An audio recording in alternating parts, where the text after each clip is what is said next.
America को लेकर Putin का बहुत बड़ा आरोप। ब्रेक करें इस खबर को विजुअल्स के साथ। यह पुतिन की स्पीच के लेटेस्ट विजुअल्स हैं। यूक्रेन ने युद्ध को जानबूझकर भड़का रहा है अमेरिका। पुतिन ने कहा, क्या पुतिन अमेरिका के ऊपर काउंटर अटैक कर सकते हैं एट इन सम फॉर्म और द अदर? शुक्रिया निशांत। देखिए, जहां तक रूस की बात है, जो रूस के प्रेसिडेंट की बात है, यही बात तो हम बहुत पहले से बोल रहे हैं कि ये जो युद्ध यूक्रेन में हो रहा है, इसको तो अमेरिका चला रहा है। यस। और इस युद्ध को बहुत जल्दी समाप्त हो जाना चाहिए था, खास करके जब ईस्टर्न इलाका रूस ने अपने कब्जे में ले लिया। लेकिन उन्होंने ये अभी तक युद्ध चलता जा रहा है क्योंकि अमेरिका और वेस्टर्न अलाइज जो है उनके, वो अभी तक इस युद्ध को सपोर्ट करते जा रहे हैं, हथियार और पैसा। लेकिन सर, क्या रशिया अमेरिका के ऊपर रिएक्ट करेगा? मुझे नहीं लगता है कि रूस अमेरिका के ऊपर रिएक्ट करेगा, लेकिन जो वो इकोनॉमिक सैंक्शंस हैं, जिस प्रकार से गैस और ऑयल सप्लाईज यूरोप को, मुझे लगता है कि वो सप्लाईज के ऊपर वो बंद करने की बंद कर सकता है। तो मैं बड़े स्ट्रेटेजिक सवाल यहां पर आपसे जानना चाहूंगा, हमारे जो खास मेहमान हैं उन सभी से। यूक्रेन से युद्ध पर रूस का सबसे बड़ा आरोप, सीधे ब्रेक करें। यूक्रेन का ऑपरेशन यूएस और यूके की प्लानिंग का नतीजा। यूएस और यूके के दम पर यूक्रेन कर रहा है युद्ध। रूस के रक्षा मंत्री सर्गेई शोइगु का यह दावा है। रूस के रक्षा मंत्री सर्गेई शोइगु का यह दावा है। यूक्रेन से युद्ध पर रूस का अब तक का सबसे बड़ा आरोप।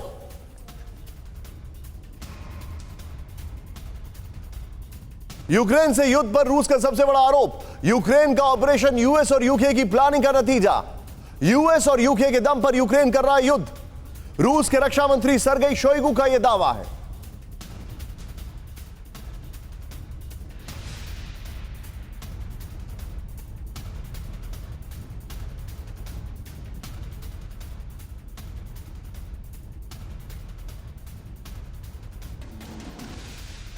बड़ी खबर। लेकिन इस सब के बीच में अमेरिका और यूके के ऊपर रिएक्ट करना शुरू कर चुका है। कौन?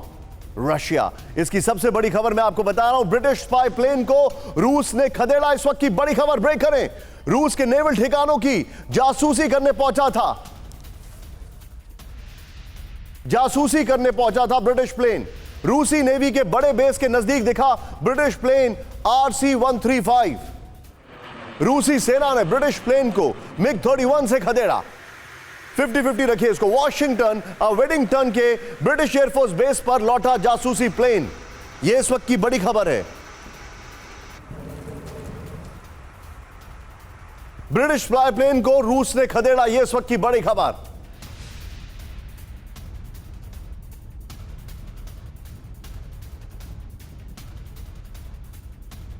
ये खबर मैं आपको बता दूं, इसके बाद मैं सीधे आऊंगा दीपक वोरा सर के पास। रूसी नेवल ठिकानों पर ब्रिटेन की नजर, यह बहुत बड़ी खबर है और यह खबर के क्या मायने हैं, यह आपको समझना बहुत जरूरी है।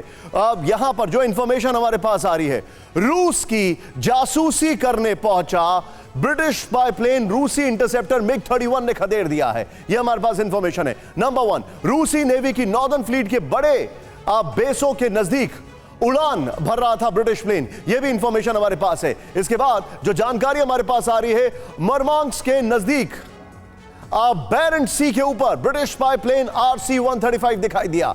यह इंफॉर्मेशन भी है। ब्रिटेन का जासूसी प्लेन वेडिंगटन के ब्रिटिश एयरफोर्स बेस पर लौट गया। रॉयल एयरफोर्स के इसी बेस पर ब्रिटेन का जासूसी कमांड सेंटर भी बताया जा रहा है। मैं चाहूंगा ये तीनों ब्रेकिंग, पुतिन और फिर उनके जो डिफेंस चीफ और ये वाली खबर, ये तीनों ब्रेकिंग और तीनों शॉट्स के साथ मैं चलूंगा दीपक वोरा सर के पास। Deepak sir, second world war एक चरवाहे की वजह से हुआ था। यहां पर there is too much on the course to ignite that, और ये तो अति हो गई है। अब ब्रिटिश स्पाई प्लेन आ रहे हैं, मतलब अपनी सरकार में अपने प्रधानमंत्री का ठिकाना कुछ है नहीं और स्पाइंग पूरी चल रही है यहां पर। हमारे उसमें बहुत अच्छा लगता है जब आपसे सीखता हूँ और आपके बाकी जो विशेष मेहमान हैं, जनरल कटोच को मैंने अभी सुना, जो कुछ वो कहते हैं बड़े ध्यान से सुनता हूँ, क्योंकि 100% सच होता है, बहुत अच्छा एनालिसिस होता है। जो यूक्रेन का जंग है इस समय जिसकी आप बात कर रहे हैं सर, ये मुझे वो कंप्यूटर वॉर गेम्स नहीं होती तो हमारे मेरी ग्रैंड डॉटर खेलती है बैठ के, एक यहाँ चला गया एक वहां चला गया, जो आप वीडियोस दिखाते रहते हैं, टैंक उड़ गया, अगर टैंक उड़ गया तो लोग उसके अंदर बच गए हैं तो उन्होंने क्या बॉडी आर्मर पहन रखा था कि बाहर निकल के वो सब भाग रहे हैं। दिस इज चाइल्डिश सर, ये मुझे कुछ समझ नहीं आता। मैं भी Let me just say that I'm familiar क्या क्या होता है जब टैंक उड़ा दिया जाता है। अब आपने ये बात की है कि रूस ने कहा है और उनके डिफेंस मिनिस्टर ने कि मेन इंस्टिगेटर है जो वॉर इन यूक्रेन उसका वॉशिंगटन डीसी है। चीन ने भी अभी कुछ हफ्ते पहले यही कहा था कि चीन जो यूनाइटेड स्टेट्स मेन इंस्टिगेटर है क्योंकि रूस को वो क्रश करना चाहता है। उसने ये भी बोला चीन ने कि रशिया को एक कॉर्नर में फेंक दिया इन्होंने और रशिया अब जरूर जवाब देगा। सर, जब भी ज़ेलेंस्की साहब शांति की बात करते हैं तो उनके अंकल पुतिन्स्की आ जाते हैं, अरे बच्चे 20-30 हजार और लोगों को शहीद कर दे, ये ले हथियार मेरे से। This is total errant nonsense. अभी जो एग्जीबिशन चल रही है मॉस्को के बाहर, पुतिन साहब ने, सर आपने तो उसका पूरी तरह से एनालिसिस किया है, क्या बोले हैं कि हमारे हथियार दुनिया में सर्वश्रेष्ठ हैं, जिनको चाहिए कौन से एरियाज को चाहिए, लैटिन अमेरिका, एशिया, अफ्रीका, जो कॉलोनियलिज्म के शिकार थे वहां के देशों को कह रहे हैं कि हमने कभी आपको कॉलोनाइज नहीं किया, आप हमसे हथियार लीजिए, these are the best most efficient in the world. और फाइनली सर, एक चीज जो मैं समझ पा रहा हूं, यूरोप अब थक चुका है, अब वो व्लादिमीर पुतिन्स्की को सबक सिखाने से पीछे हट रहा है। सर, यूरोप के लोगों सर, के मैं आपसे वो सवाल फिर अनाज पूछूंगा जो ध्रुव सर से मैंने पूछा था, क्या पुतिन रिएक्ट करेंगे? और वो रिएक्ट यूक्रेन के ऊपर नहीं बल्कि मैं यूएस और यूके की बात कर रहा हूं। ऑलरेडी रिएक्ट कर चुके हैं सर। आप जानते हैं कि यूरोप में भी अब भोजन की कमी है, बैंक्स के पास क्रेडिट की कमी है और यूरोप के पॉलिटिशियंस के पास आइडियाज की कमी है। पुतिन ने जो तमाचा मारना था मार चुका। आपने देखा सर, पिछले 1 महीने से अब जो यूरोपियन यूनियन और नेटो जो है वो कुछ नहीं कह रहे हम ये कर देंगे वो कर देंगे। पहले तो बहुत भांगड़ा करते थे, अब तो फुस हो गए हैं बिल्कुल। बस सिर्फ वो एक चाचा जो बाइडेन साहब बैठे हैं वो कर रहे हैं। आई बिलीव सर पुतिन साहब जंग जीत चुके हैं।